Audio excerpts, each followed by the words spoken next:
Hi guys, welcome. Hi guys, welcome back to my channel. Today I finished my face, so yeah. But today we're reading the Mastering the Four Essential Trusts: trust in self, trust in God, trust in others, and trust in life, which I'm on trusting God. This is a book by Iyanla. Fix my life. When I don't know how to pronounce it. Yeah, I'm on trusting God. So let's go. Can we trust God? Basically, I have found that people don't trust God for three primary reasons. One, because of the things that they were taught about God. Two, because they don't understand God's nature. And or three, because they don't have a relationship with God. For me, there's a simple bottom line. The creation always reflects its creator. When we contemplate nature, we can see exactly who God is, because universal law exists everywhere, as above, so below. God exists in the four seasons and the four elements. In all of God's creations follow universal laws. Fire is hot, that's the law. Ice is cold, that's the law. You can't make fire unhot or ice uncold without changing its very nature. We have been programmed to believe that God is either mean or nice. No, God is both. God is all. If you're in Alaska, God isn't punishing you with a minus 25 degrees temperature and wall-to-wall ice. Likewise, neither are people in Phoenix being paid back when it's 115 degrees in a shade. The nature of God is present in its fullness at all times. Once we really begin to understand and accept that we are made in God's image, that all of the elements in the universe operate in our bodies 24/7, we begin to glance God's divine plan. Our lives are designed to bring to our awareness how these universal principles operate.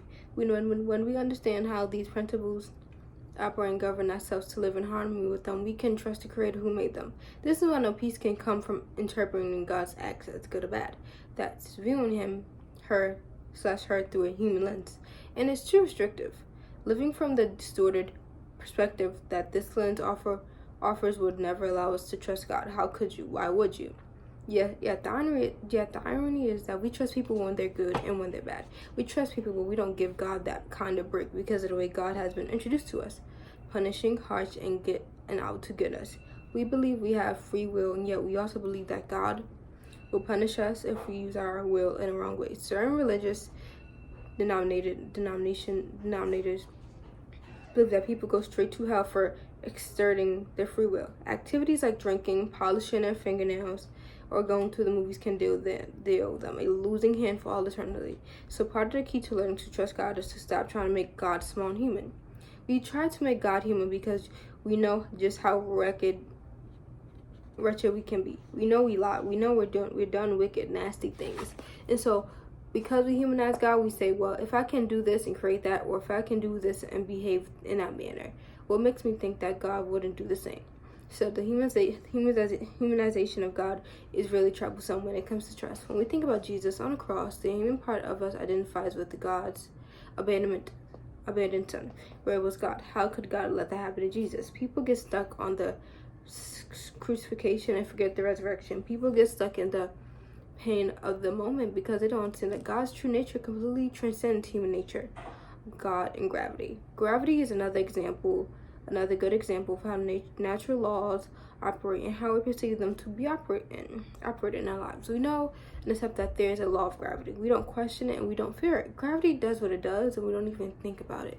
If we fall down, we don't get mad at gravity or think that we are being punished for some perceived violation. We fall and we get up. We may even scold ourselves and demand that we be more careful next time, or we may recognize that was an obstruction in our way that we did not see in time. When it comes to our life with God, however, we often have a slightly more drastic view of our slips and falls.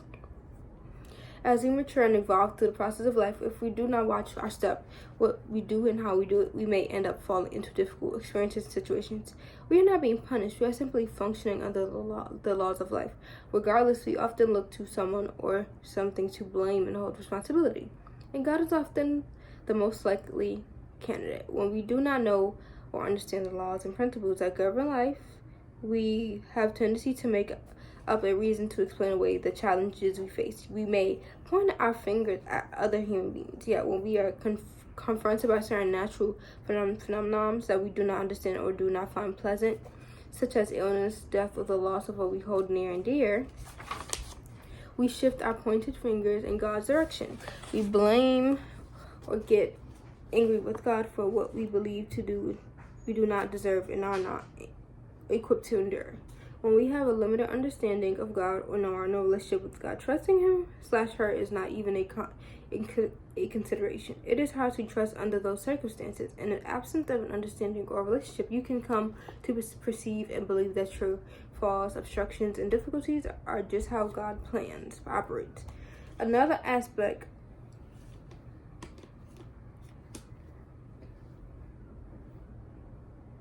of the law of gravity concerns how things fall of nature. When apples are ripe, you can pick them from the tree, or gravity will cause them to fall from the tree. We know this and accept it without question.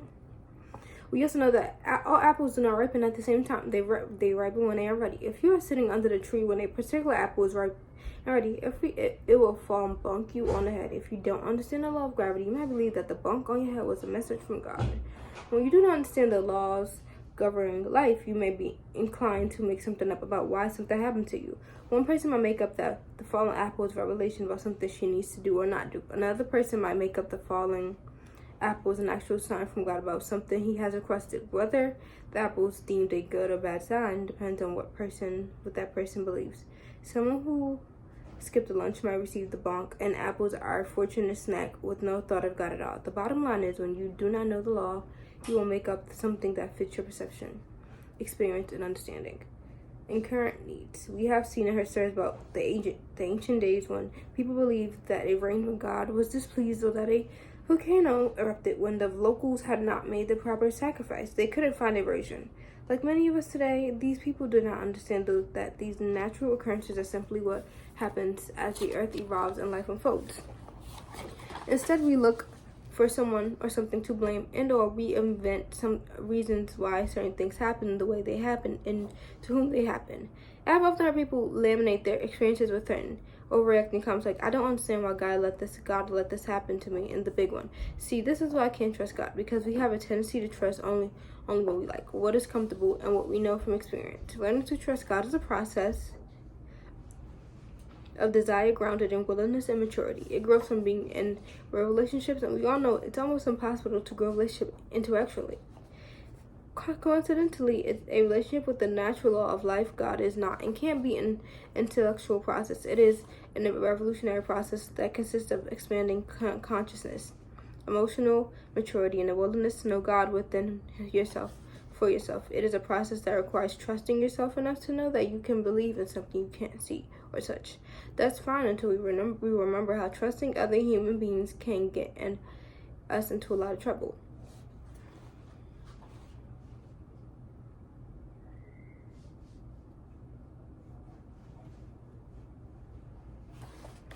There is really only one thing you have to trust in when it comes to God, that everything is at all times just as it needs to be. You can't trust in what is going to happen, what might happen, or what has happened in the past. These things are grounded in perception, speculation, and experience.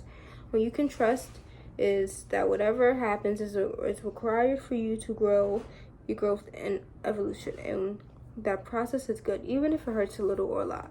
When you trust God as the law of life, you know that no matter what shows up, you are protected and you will be okay. Without this level of relationship and trust, you spend your time, energy, and life force trying to be good enough or do good enough to prove that you are worthy of the protection from hurt, harm, and danger that you believe you need.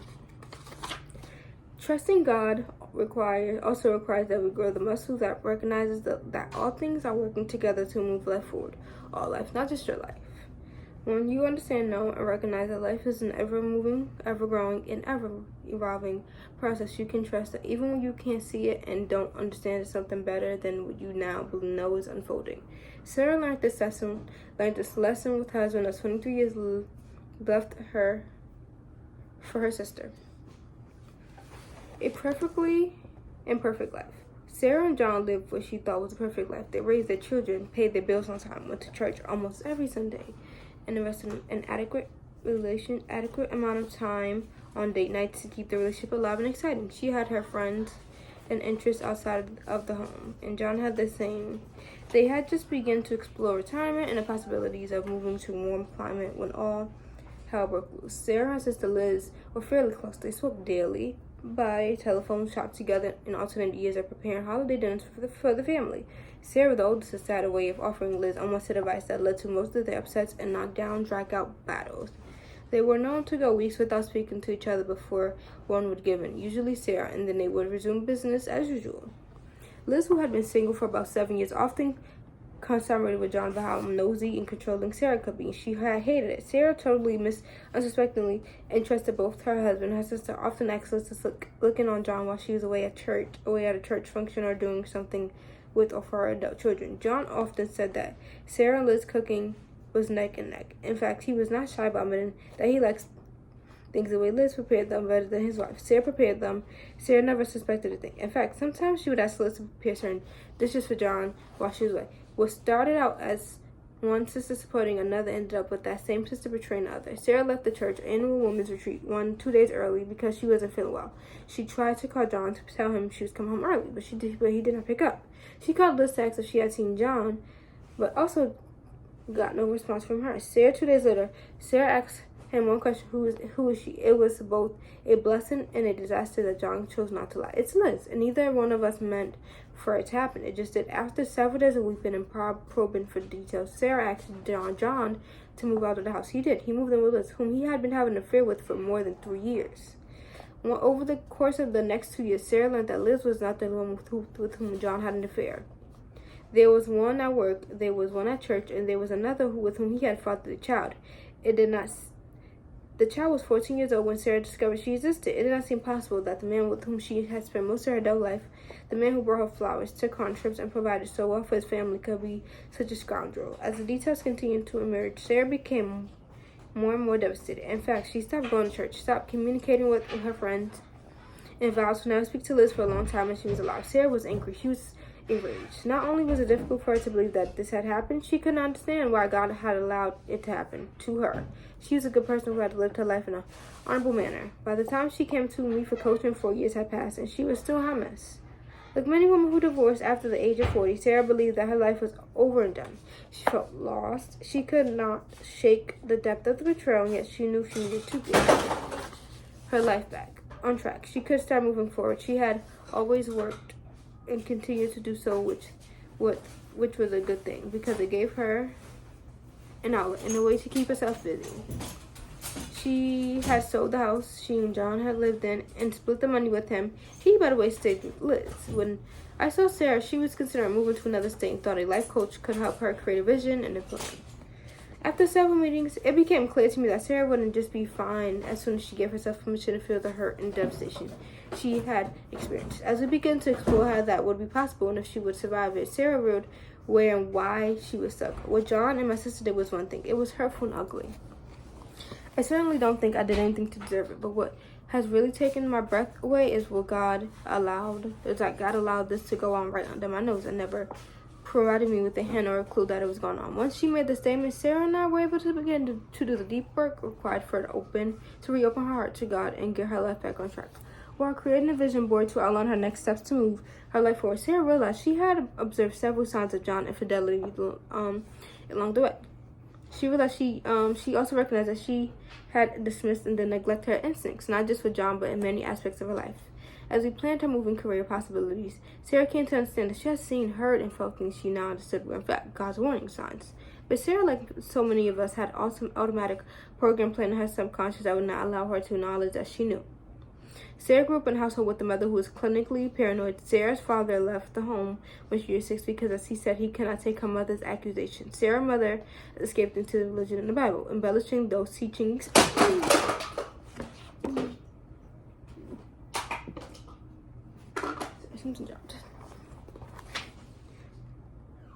and using what she made up as the foundation for raising her children. She taught Sarah that God was like a crutch that would carry you through anything and everything if you simply fought and simply showed up and relied on him. Sarah told herself that if you did the things that were supposed to be pleasant to God, he would never let bad things happen to you. According to Sarah's mother, God wanted you to pray, to go to church, and stay away from people. Sarah never minded the praying or the going to church, but she would never never to lock herself away in a house or prepare from behind the curtains when people knocked on the door. Instead, her home welcomed even those people she did not particularly like. While Sarah and her siblings continued to have a good, healthy relationship with their father after their parents' breakup, Sarah vowed never to be paranoid, just like her mother. Instead, she overcorrected, refusing to pay attention to the small inklings she received and ignoring her own intuition. That is how she missed her son's drinking problem until he crashed the family car. That was also how she pushed her away her daughter's weight gain until the girl had a miscarriage at the age of 15. Through it all, she and John would talk over things until they came up with a plan for a resolution. Slowly, Sarah realized that she had not been happy with John for several years. She had stayed in the marriage because she did not want her children to come from a broken home. She had stayed busy at church because she did not want to be alone with John. Our work together helped her realize that her understanding of God and her relationship with God had been perfect and not at all trusting. She did what she thought she needed to do to get from God what she thought she wanted. With that realization, Sarah broke down and cried for several hours. 6 months later, she moved to Florida and into a new job. Her vision was unfolding according to her intention. Within a year, Sarah had met a really nice guy, a man, at her new church, and they were getting serious. Last year, Sarah and Liz spoke again for the first time. It was clear. It was then that Sarah learned that John had left Liz after rekindling a relationship with the mother of the other daughter he had fathered. While Sarah's story spoke volumes about trusting yourself and other people, for her, the real lesson came in recognizing that the importance of having a relationship with God that goes beyond doing the things you are pleasing to God. Sarah is bargaining with God from the perspective of, if I do this, God will do that. She's also motivated by what she had been taught about God, rather than what she actually knew from personal experiences. Trusting God must grow from your personal external experience rather than what you have been taught or told. It is unproductive to go into any relationship trying to not to be something and relying on what else. And a healthy relationship is built on honest communication, interaction, and trusting what you learn and known from personal experiences. Thank you for watching. I hope you enjoyed. I know this is a long thing to keep reading at will, but I got this book on Amazon for $11. So I'll put that in my link below for my storefront. So hope you enjoyed reading, and let's go. The next one I will read is Seasons, Understanding God's Nature. Thank you.